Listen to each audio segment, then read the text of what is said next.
কোনো সিসে কোনো একটা আমার কোনো লোকই নেই, সব অন করে দিয়ে চলে।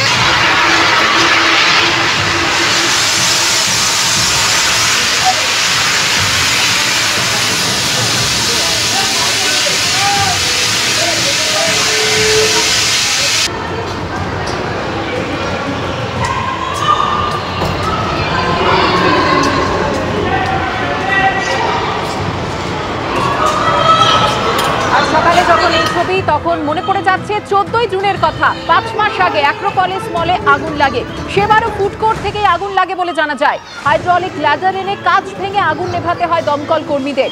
বারবার আগুন লাগায় এই মলের অগ্নি সুরক্ষা নিয়ে প্রশ্ন উঠল। এরা কেউ নেই, এরা কোনো সিসে কোনো একটা আমার কোনো লোকই নেই। অ্যাক্রোপলিস মলে যখন 5 মাস আগে এই ঘটনা ঘটে, তারপর কিন্তু যথেষ্ট সতর্ক হওয়া উচিত ছিল মল কর্তৃপক্ষের, এবং বেশ কিছুদিন আমরা দেখেছিলাম এই মল বন্ধ ছিল, মেরামতির কাজ চলেছিল, তারপর নতুন করে এই মল খোলা হয়। কিন্তু তারপর কি করে আজ সকালে এই ঘটনা ঘটে? আমি চলে যাব আমাদের প্রতিনিধি অনির্বাণ বিশ্বাসের কাছে। অনির্বাণ, প্রশ্ন একাধিক, অগ্নি সুরক্ষা নিয়ে যে বড় সড় প্রশ্ন উঠছে যে কিভাবে এই আগুন লাগার পুনরাবৃত্তি ঘটলো আবার।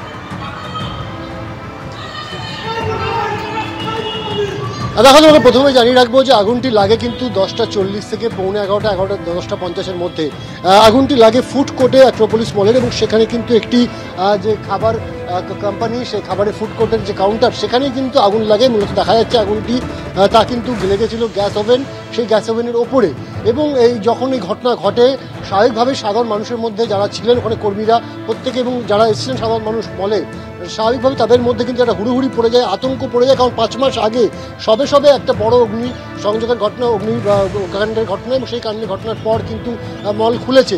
স্বাভাবিকভাবে 5 মাসের মধ্যে ফের একটা আগুনের ঘটনায় আতঙ্ক ছড়িয়ে পড়ে, এবং দ্রুত সেফটি ড্রিল সেটাকে মেনটেন করা হয় মল কর্তৃপক্ষের তরফে, এবং সমস্ত কর্মী থেকে শুরু করে সাধারণ মানুষ যারা মলে এসেছেন তাদেরকে বের করে নিয়ে যাওয়া হয়। এরপর আমরা দেখতে পাই যে যারা সিকিউরিটি গার্ড রয়েছেন তারাই কিন্তু মূলত ফায়ার এক্সটিংগুইশার দিয়ে সেটাকে নিভিয়ে ফেলেন, নেভানোর চেষ্টা করেন। এবং পরবর্তী সময় যেটা প্রশ্ন উঠছে যে যেহেতু জুন মাসে এখানে একটি বড় অগ্নিকাণ্ডের ঘটনা ঘটেছিল, এবং সেই ঘটনার পর ফায়ার ডিপার্টমেন্টের তরফে একাধিক গাইডলাইন দেওয়া হয়েছিল মল কর্তৃপক্ষকে, এবং সে কারণে বেশ কিছুদিন মল বন্ধ রাখতে পর্যন্ত হয়েছে। সেই জায়গায় কিভাবে এরকম অগ্নিকাণ্ডের ঘটনা ঘটলো এবং কিসের থেকে আগুন লাগলো, সেই সমস্ত বিষয়টা তদন্ত সাপেক্ষ। এই সমস্ত বিষয়টা খতিয়ে দেখছেন মল কর্তৃপক্ষ, আমাদের কিন্তু জানা যাচ্ছে। ধন্যবাদ অনির্বাণ। হিন্দল, তোমাকেও ধন্যবাদ।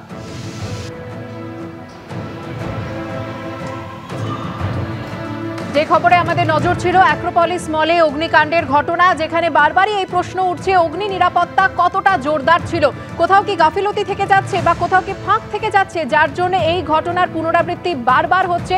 এর আগেও জুন মাসে 5 মাস আগে যখন এই ঘটনা ঘটেছিল, অগ্নি সুরক্ষা নিয়ে যে বড় প্রশ্ন উঠেছিল, তারপর মল বেশ কিছুদিনের জন্য বন্ধ ছিল, তারপর মেরামতির কাজ হয়, তারপর এই মলকে নতুন করে খোলা হয়। অভিজাত মল একটি, সেখানে রোজই প্রচুর মানুষ আসেন, তাদের কিন্তু ভরসা থাকে মল কর্তৃপক্ষের ওপর, তাদের যেই অগ্নি সুরক্ষার ওপর। কিন্তু সকালবেলা যে ঘটনা ঘটে আজ ফুড কোর্টে, সেই একই ঘটনার পুনরাবৃত্তি, তাতে আরও একবার নতুন করে আতঙ্ক ছড়িয়েছে মলের কর্মী এবং মলে যারা যান তাদের মধ্যে।